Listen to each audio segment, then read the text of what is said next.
जो कालक्रम है, ये कालक्रम, ये टाइमिंग जो है हमारे स्कंदगुप्त से फिट बैठती है। इसलिए हमने क्या कह दिया कि चंद्र, इसका अर्थ है कि इसने हुणों को भगाया है, तो हुणान, तो इसलिए हमने बोला कि स्कंदगुप्त ने लास्ट ये हुणों को बहुत बड़े भाग से भगाया। ठीक है, ये ग्रंथ होते हैं भारतीय ग्रंथों में, ये जो विदेशी जितने भी आक्रमणकारी हैं इनको दो नामों से उल्लेख किया गया है, एक यवन और एक मलेच्छ। ठीक है, यवन या मलेच्छ नाम से उनको रिप्रेजेंट किया गया है। किसको रिप्रेजेंट किया गया है? भारतीय ग्रंथों में किसको? विदेशी आक्रमणकारियों को, ठीक है। तो उस वक्त जो था हुण काफी शक्तिशाली, बहुत निर्मम आक्रमणकारी थे। इसीलिए देखो गोलमेज, मैंने शायद बताया भी था, जो यूरोपीय थे, गोलमेज समझ जानते हैं, काली मिर्च को हम लोग गोलमेज कहते थे। तो वो जो है यूरोपीय जो है वो काफी हमारे गोलमेज जो मसाले हैं उनको काफी पसंद करते हैं, उनके लिए ही वो मेनली यहाँ पे खोजने के लिए ही यूरोपीय फर्स्ट टाइम भारत आए थे। तो इसलिए गोलमेज को हमारे ग्रंथों में पता है क्या लिखा है? यवन प्रिया से इसको रिप्रेजेंट किया गया है। किसको? ब्लैक पेपर को, ब्लैक पेपर। ठीक है, तो यवन या मलेच्छ नाम से हमारे इसमें बताया जाता है। अब देखिए, कामों का एक लेख है जिसमें यक्त जो आपके स्कंदगुप्त है, स्कंदगुप्त को यूपी में ये अभिलेख है, अभिलेख का नाम है कि कामों लेख, शक्रोपम। ठीक है, कि किसको कहा गया है? स्कंदगुप्त को। ठीक, अब बताओ, कुमारगुप्त को हम लोग कहते थे शकोदित्य। ठीक है, शकोदित्य किसे कहते हैं? कुमारगुप्त को कहते हैं, कुमारगुप्त। ठीक है, और कल मैंने आपको बोला भी था कि कुमारगुप्त को क्या करना पड़ा था? किससे अपना उत्तराधिकार संघर्ष करना पड़ा था? स्कंदगुप्त को करना पड़ा। किसको करना पड़ा था? स्कंदगुप्त को। किससे? पुरुगुप्त से संघर्ष करना पड़ा था। ओके, अब नेक्स्ट देखो, हम लोग बोलते हैं कि क्या हम देख सकते हैं कि अंतिम जो गुप्त शासक है उस पर आपके किसके प्रभाव है? कौन से धर्म का प्रभाव है अंतिम? तो आप बोलोगे बौद्ध धर्म का प्रभाव मिलता है। हम लोग जब इसके कला देखेंगे तो कला में इनका हम लोग बहुत सारे इफेक्ट्स देखेंगे। अब थोड़ा सा देखिए, अंतिम जो देखो, हमने कल भी कहा था कि जो ये गुप्त है, स्कंदगुप्त के बाद से ये डिक्लाइनिंग मोड में ही है, मतलब क्या किया, पतन के ओर है। ठीक, तब तक तो चलो चल रहा है। तो कुछ गुप्त शासक, अंतिम गुप्त शासक करके हेडिंग डाली, अंतिम गुप्त शासक। ठीक है, इसमें लिखिए पहला कुमारगुप्त तृतीय। ये सारे के सारे क्या है? अंतिम कुमार, विष्णुगुप्त ही गिने जाते हैं। नेक्स्ट लिखिए, क्यों हम लोग गुप्त काल को स्वर्ण काल कहते हैं। ठीक, ये हम लोग बहुत ही इलैबोरेट करके पढ़ेंगे। सो नेक्स्ट टॉपिक जो है, हम लोग वहाँ जो गुप्त काल है उस गुप्त काल के जो साहित्य है उसके बारे में पहले डिस्कस करेंगे, क्योंकि ये काफी इंपॉर्टेंट है। तो हेडिंग डालिए गुप्तकालीन साहित्य। गुप्त काल, इसके बाद एक पेज छोड़ना। ठीक है, ये जो अंतिम वाला है ना, उस अंतिम वाले पे पेज छोड़िए, और उसके बाद जो आपके इंपॉर्टेंट एग्जाम में आते हैं वो आपके गुप्तकालीन साहित्य हुआ, गुप्तकालीन कला हुआ, गुप्तकालीन प्रशासन हुआ, गुप्तकालीन समाज हुआ, इन सब से आएगा। तो पहले हम लोग उसको कवर अप करेंगे। तो हेडिंग डालिए गुप्तकालीन साहित्य, लिटरेचर ऑफ गुप्त डायनेस्टी। हम लोग क्या पढ़ रहे हैं? गुप्तकालीन साहित्य या लिटरेचर।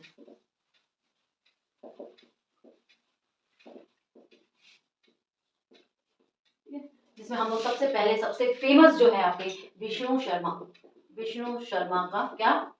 पंचतंत्र।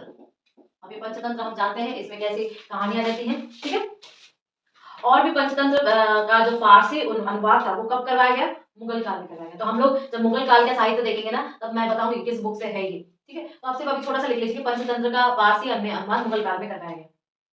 ऐसा ही नहीं है, पंचतंत्र में बहुत सारे भाग होते हैं, तो आप थोड़ा इसको लिखिए, पंचतंत्र के भाग। ठीक है, तो जैसे इसका भाग होगा आपका मित्र भेद, दूसरे नंबर पर आपको दिखेगा मित्र लाभ, फिर आपको मिलेगा संधि विग्रह। ठीक है, चौथे नंबर पर लब्ध प्रमाण। पांचवें नंबर पर आपको मिलेगा अप्रतिष्ठित कारक। ठीक है, तो ये सभी क्या है? ये सभी आपके पंचतंत्र के भाग हैं। ठीक, तो कभी आपके उसमें आ सकता है, ऑप्शंस में आ सकता है कि कौन सा पंचतंत्र का भाग है, कौन सा पंचतंत्र का भाग नहीं है। मृच्छा कटिकम, ये है ग्रंथ। ठीक, और इसके लेखक कौन है? शूद्र, इसके क्या है? लेखक। तीसरा आप बोलोगे कि नारायण पंडित या नारायण भट्ट या नारायण भट्ट, नारायण भट्ट, ठीक है।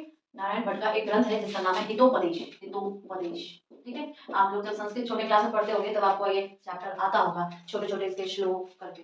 हम लोग के टाइम में तो था छोटे छोटे संस्कृत जो जब सब्जेक्ट था बिलो 10 तक, तब इसके छोटे छोटे हितोपदेश करके श्लोक होते थे, छोटे छोटे श्लोक और उसका अर्थ लिखना।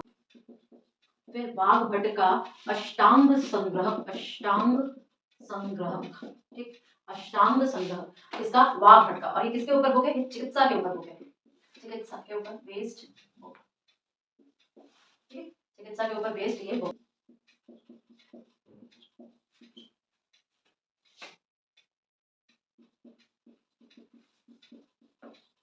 ठीक है, पाल कव्वप का। अब देखो बुद्ध काल में एक बौद्ध लेखक थे, एकमात्र बौद्ध लेखक थे, और उन बौद्ध लेखक के जो उसका नाम था असंग, ठीक है।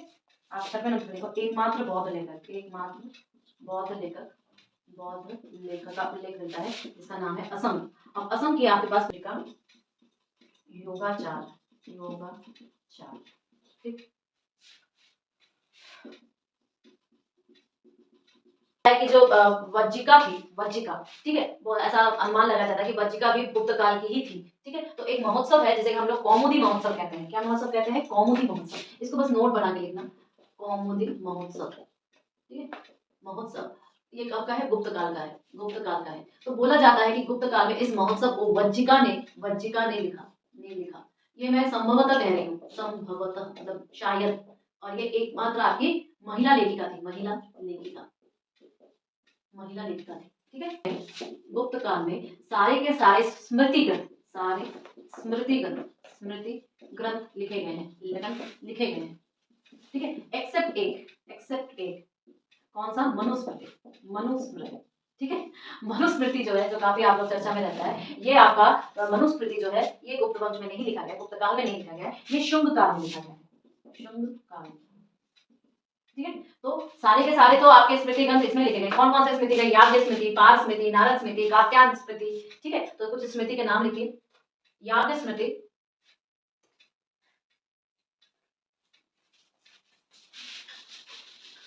याज्ञ स्मृति, पार स्मृति, बृहस्पति स्मृति,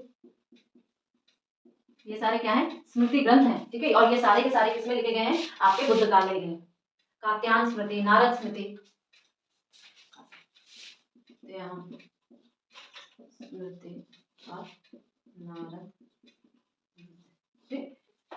स्मृति ग्रंथ तो लिखे गए हैं। लेकिन ये जो महाभारत है, रामायण है, पुराण है, ठीक है, रामायण बोला जाता है कि जो रामायण है, महाभारत है, पुराण है, इन सबका जो अंतिम संलग्न होता है, अंतिम रूप से जो ग्रुपिंग एंसेंबलिंग होती है, वो भी गुप्त काल में ही किया गया है, ठीक है। तो ऐसे हम जानकारी के तौर पे आपको देते हैं। अच्छा, क्या बता सकते हो स्मृति ग्रंथों में एक्चुअल में हमें किस चीज की जानकारी मिलती है?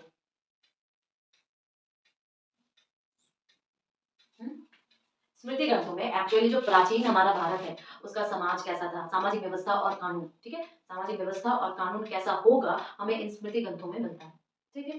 तो अगर कभी पूछा जाए कि स्मृति ग्रंथों में क्या है, तो आप बोलना कि स्मृति ग्रंथों में हमारे प्राचीन भारतीय इतिहास का सामाजिक व्यवस्था और कानून मिलता है। कालीन कला।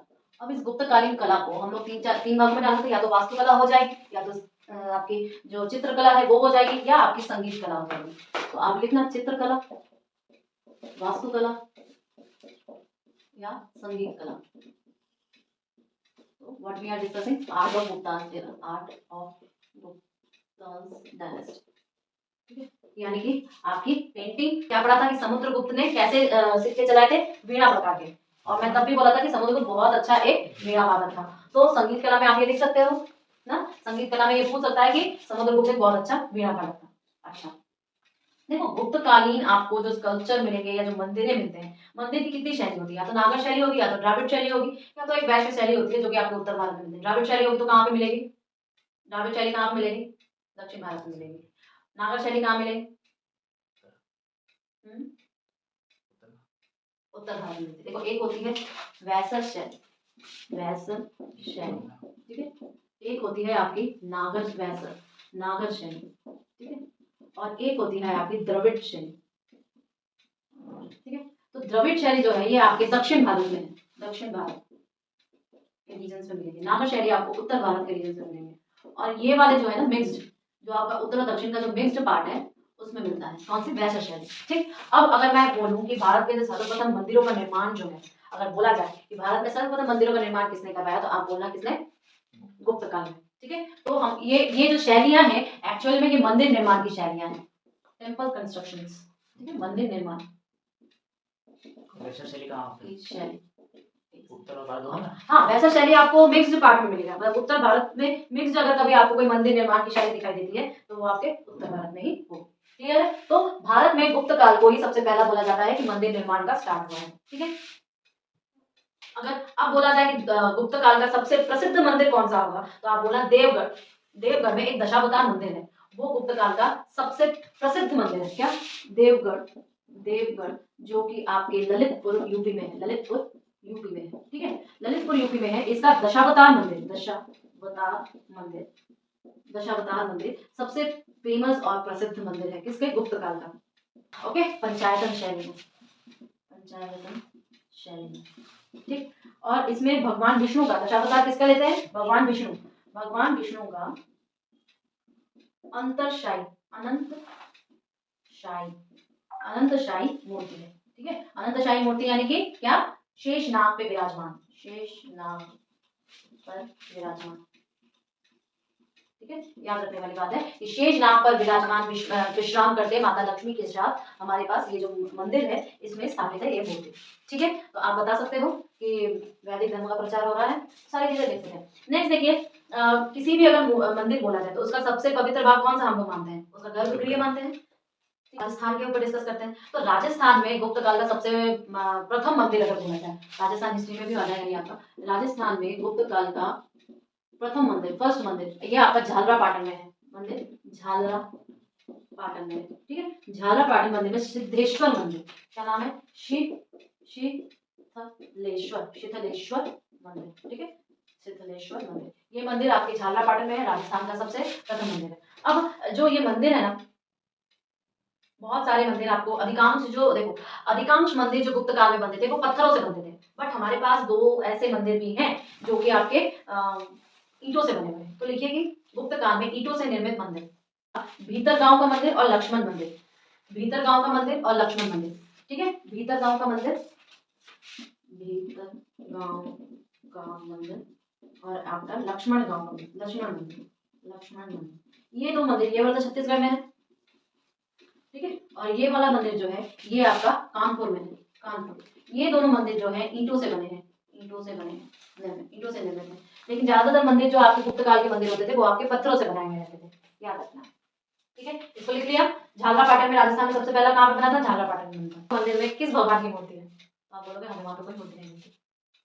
ठीक है, हमें वहां पर, अच्छा एक बात बताओ, जब हम खोज करेंगे, जब हम करेंगे, उसके पहले तो सारी चीजें समझ रहे हो, नष्ट कर दिया जा चुका है, तो मैं भी भगवान की मूर्ति को भी नष्ट कर दिया गया, हमें तो मिला नहीं, बट हमें ये अवशेष मिले हैं कि वो जो मंदिर का निर्माण है वो ईंटों से बनाया गया है। अच्छा, कुछ अन्य मंदिर हम लिखें, लिखिए अन्य प्रमुख मंदिर। अब देखो, एक सांची का मंदिर है जिसे हम लोग गुप्त काल का प्रथम मंदिर कहते हैं। देखिए, सांची का मंदिर,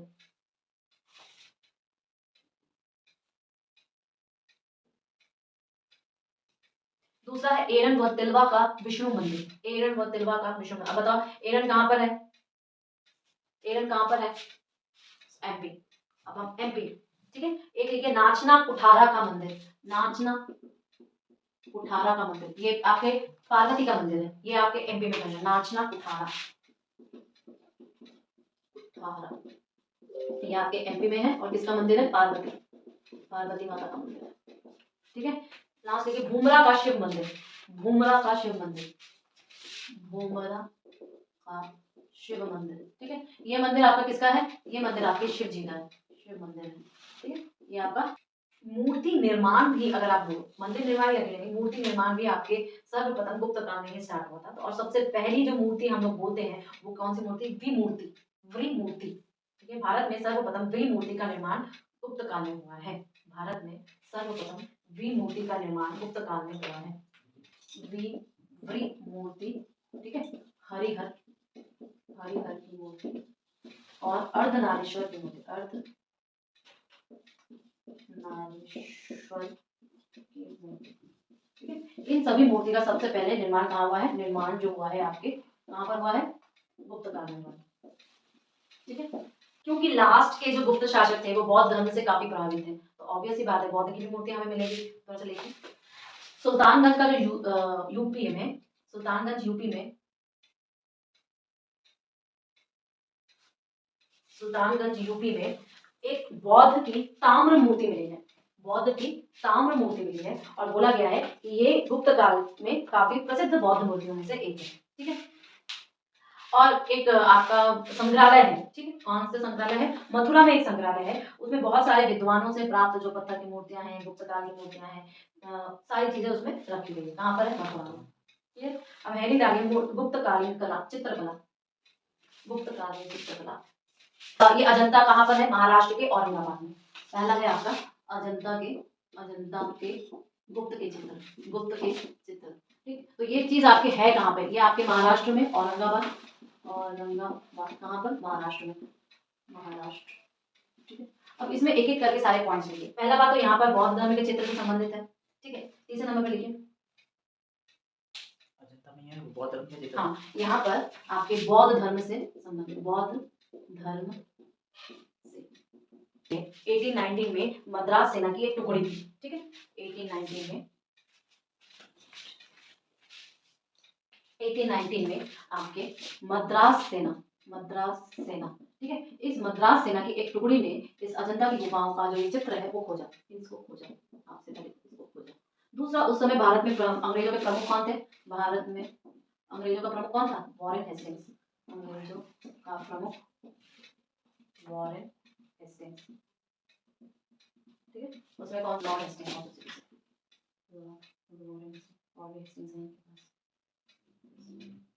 लॉर्ड हेस्टिंग्स।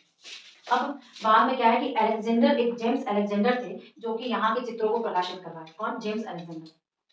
मतलब 1824 में जेम्स अलेक्जेंडर, ठीक है, जेम्स अलेक्जेंडर ने यहाँ के चित्रों का प्रकाशित किया, यहाँ के चित्रों को प्रकाशित किया। ठीक है, तो ये चित्र काफी फेमस थे, और ये सारे के सारे आपके गुप्त काल में बने थे। तो अजंता एलोरा तो लोग जाते ही हैं, पता ही है कितना फेमस है। तो यहाँ पर ना हमें बहुत सारी गुफाएं हैं, और गुफाओं में हर एक टॉपिक पर, अलग अलग टॉपिक पर हमें मिलता है। तो यहाँ पे कुल 29 गुफाएं हैं। आप बोलना टोटल 29 गुफाएं हैं। तो यानी कि यह कौन सा गुफा चित्रण हुआ? ठीक है, और अधिकांश जो गुफा है इसके नष्ट कर दिए गए हैं। ठीक है, 29 गुफाएं हैं, ब्रैकेट में लिख लीजिए, अधिकांश गुफाएं नष्ट कर दी गई हैं।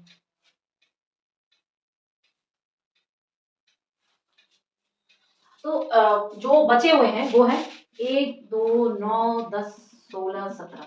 ठीक, इन गुफाओं के चित्र ही सिर्फ बचे हैं, गुफाओं के चित्र ही केवल बचे हैं। ठीक है, इन गुफाओं के चित्र ही केवल बचे गए हैं, तो इन्हीं के ऊपर रिसर्च किया जाता है। ठीक है, तो लिखो ब्रैकेट में। अब नेक्स्ट टॉपिक, इसी का जो सब टॉपिक है उस सब टॉपिक में 1 और 2 गुफा में क्या मिला है? 1 और 2 जो है, 1 और 2 जो है वो उत्तर गुप्त काल का है। ठीक है, 1 और 2 उत्तर गुप्त काल का है, 1 और 2 उत्तर गुप्त काल का है, उत्तर गुप्त काल। ठीक है, उत्तर गुप्त काल। 9 और 10 पूर्व गुप्त काल, 9 और 10 पूर्व गुप्त काल। और बचा क्या हमारे पास? 16 और 17।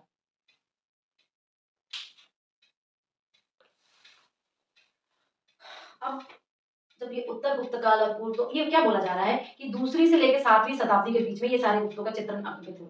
तो और जो ये लास्ट वाले जो है आपके, ये बोला जाता है कि चंद्रगुप्त द्वितीय जो थे उसके कालक्रम में अजंता के चित्रण होते। लिख लो साइड में कि अधिकांश चित्रण जो, अगर कोई पूछे कभी, देखो क्या हम करना चाह रहे हैं। देखिए, ये एक टोटल लॉजिक है। लॉजिक क्या है कि हम लोग, ये देखो हम लोगों ने क्या सुना था कि प्रभावती की शादी वाटक वंश के साथ हुई थी। वाटक वंश कहाँ थे? महाराष्ट्र में था। वो जो गुफाएं कहाँ है? महाराष्ट्र में है। तो इसका मतलब जो गुप्त काल में जो इन गुफाओं के ऊपर चित्रण हुआ है वो वाटक काल में हुआ, वाटक वंश के काल में हुआ है। और वो वाटक वंश का काल कौन सा होता है? चंद्रगुप्त द्वितीय के समय का होता है। इसलिए हम लोग जब ऑप्शंस में आएगा तो क्या कहेंगे? चंद्रगुप्त द्वितीय। तो ये थोड़ा सा हेडिंग बना के आप लिखिए, एंड 17वीं गुफा। इसमें हमें फेमस मरणासन राजकुमारी, मरणासन राजकुमारी, ठीक है, इसका चित्र सबसे फेमस है, चित्र सबसे फेमस है। वर्णासन गुफा में माता व शिशु का एक चित्र भी प्रसिद्ध है। 17वीं गुफा में यशोधरा और उसका बच्चा बोला गया है, तो इसको हम कहाँ लिखेंगे? 17वीं गुफा में माता व शिशु का चित्र प्रसिद्ध है। ठीक, अब हमारे पास बाघ की गुफाओं के चित्र हैं। ठीक है, ये अजंता वाली गुफा में नहीं है। बाघ का चित्र अगर कभी बोला जाए तो ये लिख के डैश कर दो MP। बाघ का चित्र जो है, बाघ की गुफाओं का चित्र, बाघ की गुफाओं का चित्र जो है ये आपके MP में है। ठीक है, और ये वाला जो है आपके अजंता की चित्र है। अब फेमस तो देखो यही लोग हैं, पर यहाँ पे कृष्ण वर्ण सुंदरी का चित्र है। अन्य चित्र ऑफ अजंता करके हेडिंग डालो, अन्य चित्र ऑफ अजंता, अन्य चित्र ऑफ अजंता हेडिंग डालिए। उसमें लिखिए मधुपायनी दंपत्ति, मधुपाई दंपत्ति। ठीक है, कृष्ण वर्ण सुंदरी, कृष्ण वर्ण सुंदरी। ठीक है, तो ये दोनों भी हमें इस अजंता की गुफाओं से मिलते हैं। मधुपाई दंपति यानी कि हस्बैंड वाइफ को कुछ पिलाना है, वैसा चित्र बना। ठीक है, अब ये बाघ की गुफाएं कहाँ पर है? ये आपके ग्वालियर MP में है। ठीक, क्योंकि वहां पे बागी नदी है, विंध्य परमाला है, तो यहाँ पर इसलिए किसने खोजा है? डेंजर फील्ड ने इसको खोजा है। देखिए बाघ वाला जो है उसको डेंजर फील्ड ने खोजा है। बाघ गुफा के चित्र है, ये तो पता चल गया कि बाघ नदी है, वहां पे विंध्य पर्वतमाला है। नेक्स्ट यहाँ पर ये ना धर्म से रिलेटेड आपको चित्र नहीं मिलते इस गुफा, इस यहाँ पर जो बाघ का चित्र है ना, बाघ गुफाओं का चित्र, बाघ गुफाओं का चित्र, तो इसमें हमें कुल 9 गुफा मिलती है। ठीक, 9 गुफा मिलती है, और इन 9 गुफाओं में लौकिकता, लौकिकता के ऊपर चित्रण, लौकिकता के ऊपर चित्रण यानी कि जो आम जन जीवन है उससे रिलेटेड जो आपकी चित्रकारी हुई वो हमें यहाँ मिलती है। और ये है कहाँ पे? ग्वालियर के पास, ग्वालियर के पास MP। ठीक है, क्लियर हुआ ना? तो ये हमारे सारे के सारे क्या थे? चित्रण थे। किसके चित्रण थे? गुप्तकालीन चित्रण थे। ठीक, तो हम लोगों ने चित्रकला पढ़ी। अच्छा, अगर कोई पूछे कि सबसे अधिक सुरक्षित किसकी चित्र कहाँ पर है, तो बोलना कि 17वीं गुफा जो है अजंता की, उसमें सबसे सुरक्षित चित्र अभी भी रखे गए हैं। और इसीलिए क्योंकि वहां पर इसको सुरक्षित रखा गया है, इसलिए उसको चित्रशाला भी कहते हैं। याद रखना, अजंता की कौन सी गुफा को चित्रशाला कहते हैं, तो पूछ लेगा कि कौन सी गुफा थी? अजंता की, अजंता की 17वीं गुफा, 17वीं गुफा को क्या कहते हैं? चित्रशाला, चित्रशाला, क्योंकि ये सबसे सुरक्षित है, सबसे सुरक्षित बच्चे चित्र है, बच्चे चित्र। ठीक है, इसके बाद आ जाइए एलोरा की गुफाएं। एलोरा भी आपके कहां पर है? महाराष्ट्र में है। अब इस एलोरा की गुफाओं में आपको 35 गुफाएं मिलेंगी, एलोरा की गुफाएं। ठीक है, ये भी आपके कहां पर है? महाराष्ट्र में है, महाराष्ट्र में है। और एलोरा में आपको 35 गुफाएं मिलेंगी, 35 गुफाएं मिलेंगी, जो आपके कौन कौन से धर्म को इंगित करेंगे? बौद्ध धर्म को, जैन धर्म को। ठीक है, बौद्ध धर्म को, जैन धर्म को और ब्राह्मण, क्योंकि गुप्त काल क्या माने जाते हैं? ज्यादा, सबसे ज्यादा ब्राह्मण माने जाते हैं, तो आप बोलना कि ब्राह्मण, बौद्ध और जैन, इन 3 धर्मों से संबंधित है, संबंधित। ठीक है, क्लियर? हेडिंग डालिए गुप्तकालीन विज्ञान या साइंस इन गुप्तास डायनेस्टी, गुप्तकालीन विज्ञान, विज्ञान। देखो मंदिरों का निर्माण ये कर तो रहे पत्थर से, पर हमें 2 अवशेष मिलते हैं ईंटों का। उसी तरह हम लोग देखो एक स्तंभ पढ़े थे। कौन सा स्तंभ पढ़े थे जो दिल्ली में स्थित है? महरौली। ठीक है, तो अगर कोई पूछे गुप्तकालीन, गुप्तकालीन साइंस का या विज्ञान का सबसे बेस्ट एग्जांपल क्या है, बेस्ट एग्जांपल क्या है, तो आप बोलना महरौली का लौह स्तंभ, महरौली का लौह स्तंभ। ठीक है, और महरौली के लौह स्तंभ में क्या उल्लेख किया गया है? चंद्र नाम उल्लेख किया गया है राजा का, तो हम लोग क्या बोलते हैं उसको? कौन सा चंद्र? हाँ, चंद्रगुप्त नाम रहता है। अच्छा, अब ये लौह स्तंभ जो है बहुत साल हो गए, हजारों साल हो गए, लेकिन आज तक इसमें जंग लगा नहीं है। ठीक है, so it is the best example of your science.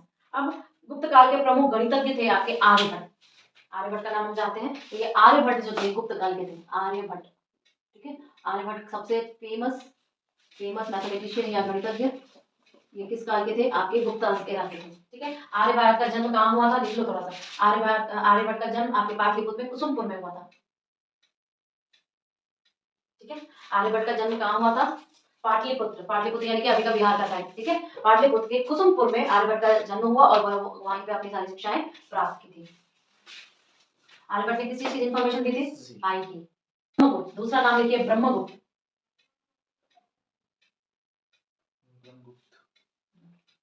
ठीक है, अब ब्रह्मगुप्त क्या थे? बहुत फेमस खगोल शास्त्री थे। पहली बार ब्रह्मगुप्त कौन है? खगोल शास्त्री, खगोल शास्त्री ब्रह्मगुप्त। गुप्त फेमस खगोल शास्त्री यानी कि एस्ट्रोनॉमर, फेमस एस्ट्रोनॉमर या खगोल शास्त्री। और इसकी बुक का नाम क्या है? ब्रह्मस्फुट, ब्रह्मस्फुट, ब्रह्मस्फुट। ठीक है। देखिए एक होता है दैवीय सिद्धांत। किसका दैवीय सिद्धांत? राज करने का दैवीय सिद्धांत। तो हम देखेंगे, अब पूछा जाता है कि कैसा सिद्धांत है या नहीं है। तो अगर बोला जाए कि गुप्त काल के जो शासन करने की प्रणाली थी, क्या वो दैवीय सिद्धांत थी? तो बोलना हाँ, गुप्त काल में शासन करने की दैवीय सिद्धांत था। तो दैवीय सिद्धांत का मतलब होता है कि हमें देवताओं ने चुना है शासन करने के लिए। ठीक है, हमारे जो ठाकुर है वो हमें चुने हैं हमें शासन करने के लिए। तो इसको हम लोग क्या कहते हैं? राजस्व का दैवीय सिद्धांत। वैसे भी क्वेश्चन बहुत कॉमन सा आएगा, लेकिन फिर भी गुप्त काल में राजस्व का दैवीय सिद्धांत, राजस्व का दैवीय सिद्धांत, दैवीय सिद्धांत को यस करना। यस, ठीक। नेक्स्ट क्वेश्चन देखिए, गुप्त काल में जो आपका पतन हुआ, अब गुप्त काल के राजा कौन कौन से उपाधि धारण किए थे? महाराज, महाराजाधिराज, परम भट्ट। ठीक है, हाँ। तो परम भट्टारक, इन तीनों को उन्होंने उपाधियां धारण की थी। और सामंतवाद, इसका जो पतन भी था ना, सामंतवाद के कारण भी हुआ था, और एक आपके जो विदेशी आक्रमणकारी थे उनके कारण हुआ था। तो आप लिख दो कि गुप्त काल में ही जो लास्ट एरा था, सामंतवाद का उदय हो चुका था। ठीक है, एक डैश करके लिखना। हमें कैसे उदय हो चुका था, और ये उदय हम किस उपाधि से? परम भट्टारक,